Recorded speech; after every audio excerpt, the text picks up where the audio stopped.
Deep within the mountains of North Africa, I'm looking for the origins of an ancient legend, an incredible story that begins with Moses and the 10 Commandments.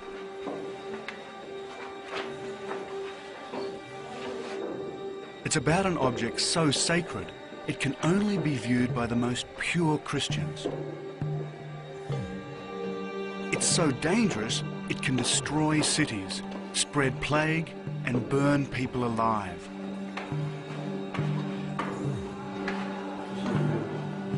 Many have looked for the source of this legend.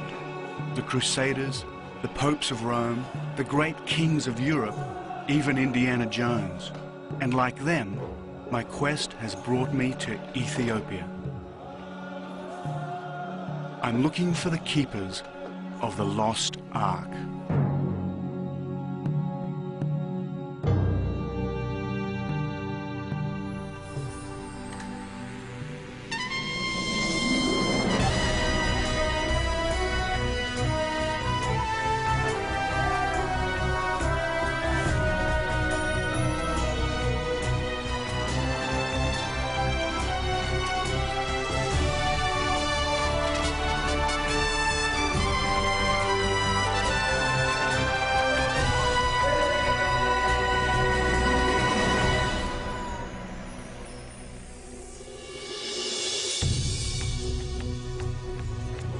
My name is David Adams.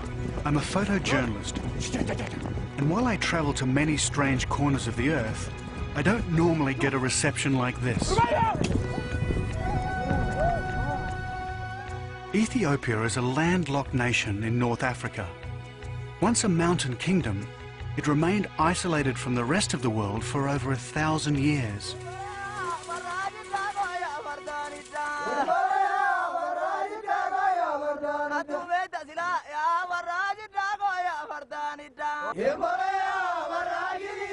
Ethiopia is the only African nation never to be colonized, thanks to warriors like these. They wiped out invaders with ferocious efficiency.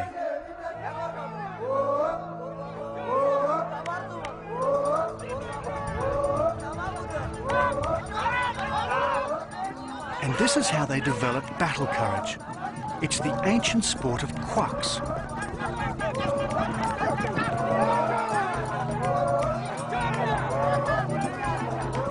It's a form of jousting, and as you can see, the rules are simple. Get out of the way fast. The spears are real and very sharp.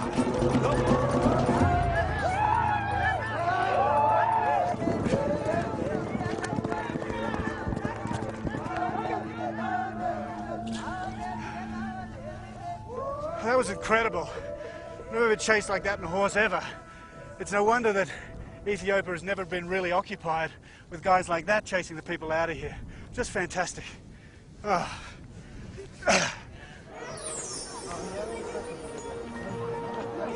But I come in peace. In fact, I come as a pilgrim.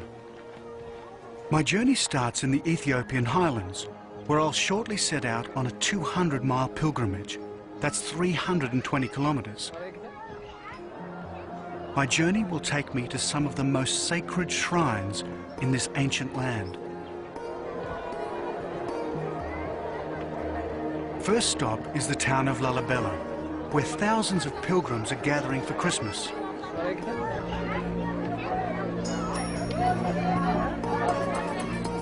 Ethiopia is one of the world's oldest Christian nations, so I wear a white shawl to show respect, and I carry a pilgrim's staff for divine determination. My pilgrimage will take me through the 12 days of the Orthodox Christmas, ending with Timkat, the Ethiopian feast of the Epiphany. But none of this happens on any dates we use in the West.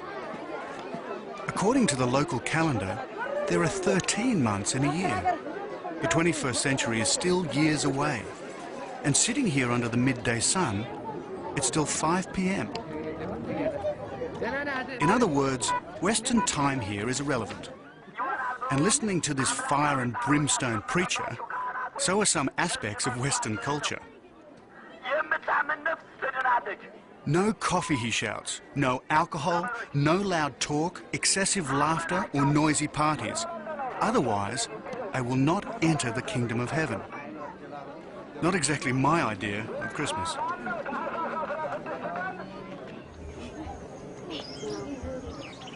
So to help me on my pilgrimage and guide me through this fundamental Christian country, I need expert help. I find it in this humble Lalibela home.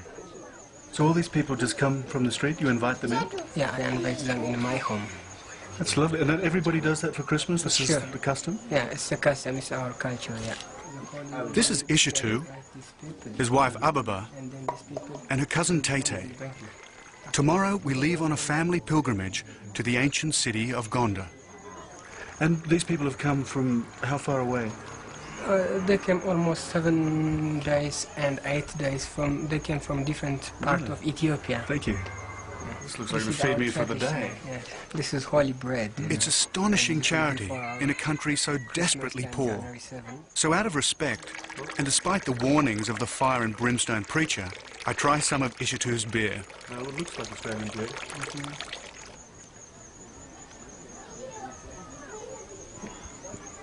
It's not bad. Like it? That's good. It's quite bitter. There's things floating in it. Maybe we'll export to your country. Somehow I don't think it'll work.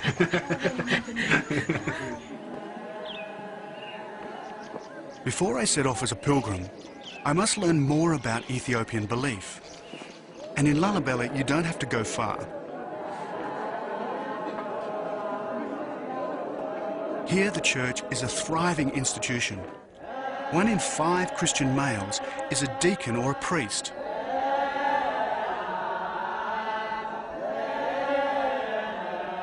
This is a Christmas liturgy, conducted as it would have been 1,500 years ago. The chanting, the robes, the mysticism, all belong to the deep biblical past.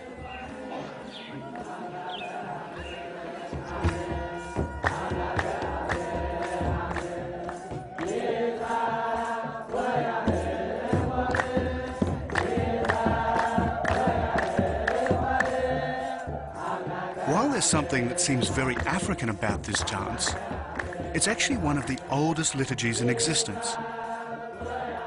It has its roots in the days when Christianity was a radical Jewish sect, and underlying it all is unswerving faith. They call Lalibela the New Jerusalem.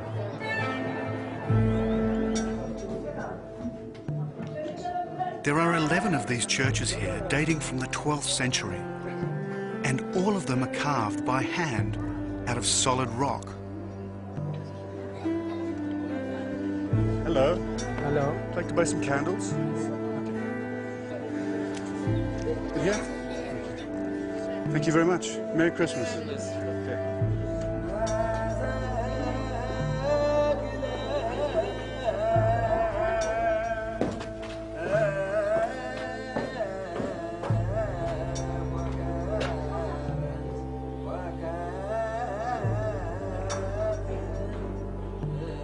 The churches are connected by a maze of tunnels. Over the centuries, they've been turned into catacombs. All around me are the bodies of long-dead monks, skin and bone preserved in the dry mountain air.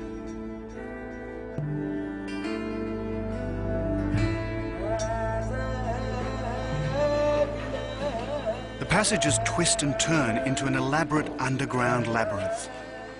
All of it chopped out of stone by hammer and chisel. But how? Well, according to legend, the heavy work was done by saints and angels. When King Lalibela died, God ordered him back to earth to carve the churches. And St. George and the Archangel Gabriel lent him a hand. Or that's what the faithful believe.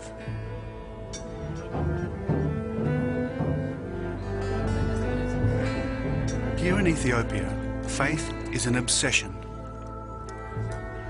This woman has travelled for days to be rechristened at the Church of St. George.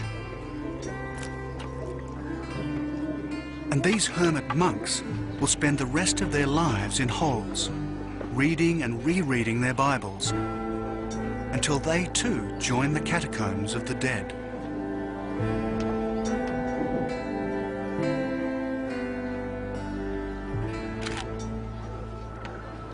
Can you imagine it?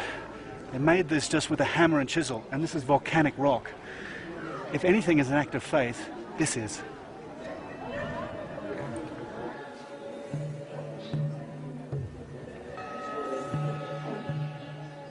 But inside the church is the source of an even deeper religious obsession.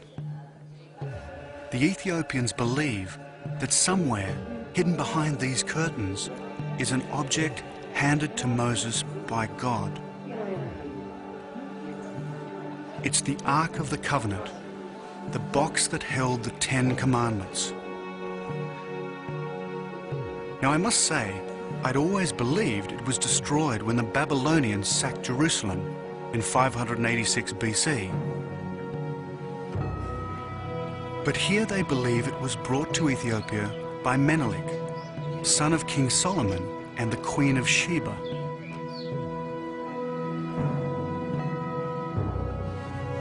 All over Ethiopia, hundreds of churches claim to possess it. It might be here, it might be elsewhere, but where? Well, that's the point of my journey.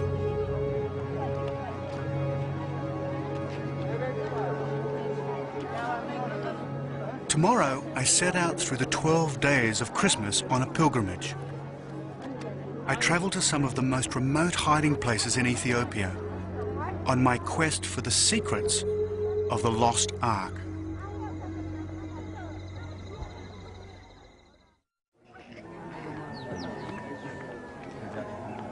Dawn on the first day of Christmas, and our pilgrimage is underway as we set out from Lalibela to the ancient Ethiopian city of Gondar. 200 miles or 320 kilometers is not a huge distance, but it's a long way to walk.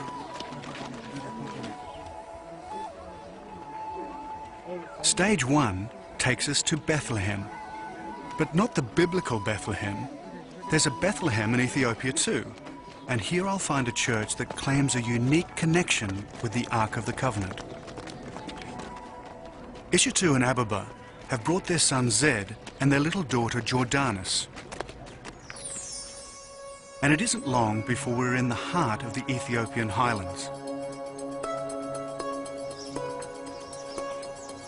This is another reason why Ethiopia has been isolated for so long.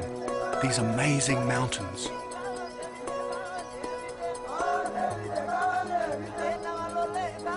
They're a natural barrier to invaders and explorers. And that includes people like me, investigating the legend of the lost Ark. You know, if you were going to hide an object that was at the core of 3 of the world's great religions, this wouldn't be a bad place to do it.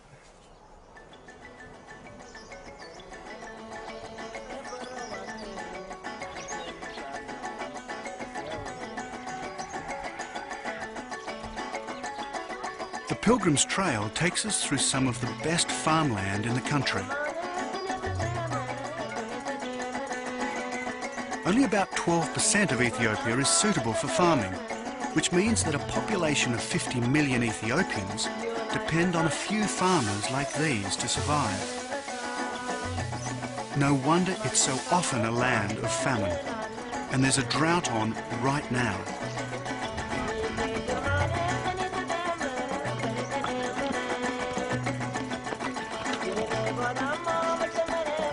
These farming methods have hardly changed since biblical times. They still thresh grain here much in the same way as they did 2,000 years ago. No tractors or mechanized farm machinery here.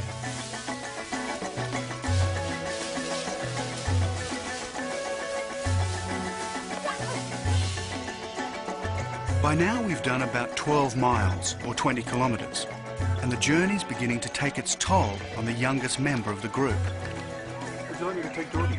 Sure. Oh, you're getting very heavy. So why do it all on foot? Well, to achieve real redemption, a pilgrim must make a genuine effort. The more we walk, the closer we get to God. And the